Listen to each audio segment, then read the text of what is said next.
name is Alex Zaharopoulos, and I'm excited to give the Mining the Git Goldmine workshop at OpenConf on November 10th. I've spent over a decade in software industry, covering a diverse range of roles from developer to architect and now consultant.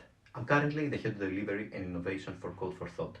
But enough about me. Let's focus on why this workshop should catch your attention. Designed for tech leads and engineering managers, my 50-minute session will be a powerhouse of data-driven insights derived directly from Git repositories. We'll explore key areas such as code activity distribution, code quality, team dynamics, and more. One of the unique aspects of this workshop is that we will actually be building a tool that analyzes data from Git repositories.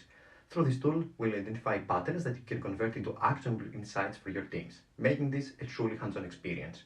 By the time we wrap up, you will walk away with a practical toolkit and strategies that can immediately benefit your team. As a little bonus, we'll even sneak in a brief discussion on the impact of AI-generated code. So, whether you're an experienced manager or an aspiring developer leader, there is something valuable for you here.